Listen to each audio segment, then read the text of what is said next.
Ça faisait longtemps que je ne m'étais pas retrouvé devant la caméra pour refilmer quelque chose parce que j'avais l'impression qu'on avait fait un petit peu le tour de ce qu'on pouvait montrer au jardin en termes d'agroécologie, en termes de maraîchage sur sol vivant, avec surtout toute la formation en ligne qu'on a mise sur YouTube, sur cette chaîne. Mais aujourd'hui, je suis très heureux en fait de vous présenter un autre format qui est plus du format vidéo, mais un format écrit. Voilà, c'est un livre, ça fait 3 ans qu'on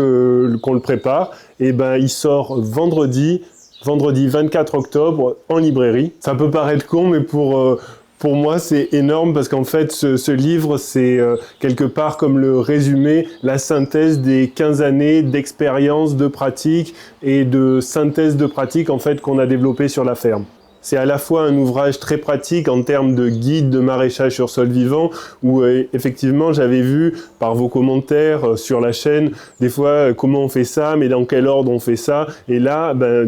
tous les itinéraires de légumes sont présentés et on a fait plein de dessins, on a fait plein de photos pour montrer étape par étape comment procéder en fonction aussi de l'état de votre champ. Et du coup, c'est comme une espèce de livre avec plein de possibilités qui s'ouvre à chaque étape de culture en fonction de ce que vous décidez et de l'état de votre parcelle. Donc ça, c'est toute la partie itinéraire technique qui est la deuxième partie du livre, qui est un ouvrage vraiment, comme je le disais, très pratique pour jardiniers et aussi pour les maraîchers, avec du coup toute une réflexion sur les bâches, les trous, à quel espacement on va percer les bâches en fonction de telle culture, et toute une réflexion qui a été développée au fil des années et surtout au fil des erreurs pour essayer de standardiser au plus et se simplifier la vie, parce que au début on a essayé plein de choses et on a vu qu'il y a des trucs qui fonctionnaient moins bien que d'autres. Donc ça, c'est une grosse partie du livre, et l'autre grosse partie du livre, c'est toute la réflexion agronomique sur comment fonctionne un sol.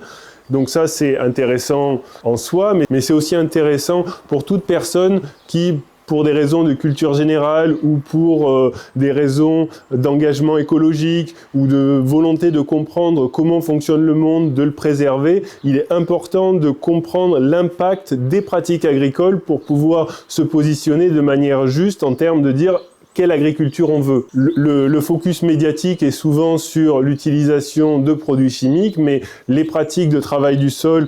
crée des problèmes aussi sur la structuration des sols, sur la fertilité. Et donc là, on essaie de faire un ouvrage qui permet en fait, pour les gens qui ne se sont pas posé ces questions-là, d'avoir une synthèse de tout ce qui est le plus abouti en termes de compréhension des agro-écosystèmes, c'est-à-dire des écosystèmes de culture, c'est-à-dire les champs. Et vu que l'agriculture, ça représente 40% du territoire français, si on veut avoir un impact d'envergure sur l'état de notre environnement en général, les pratiques agricoles sont un point central qui est malheureusement un peu négligé vu son importance. Alors on espère vraiment que ce livre il touchera tout un public de citadins qui se posent des questions d'environnement, des questions de santé, et ce livre, j'espère qu'il pourra apporter un éclairage clair sur comment fonctionne un sol et en fait l'impact des pratiques agricoles. Et à ce propos, on est très très heureux en fait d'avoir collaboré avec Miguel Benassayag, qui est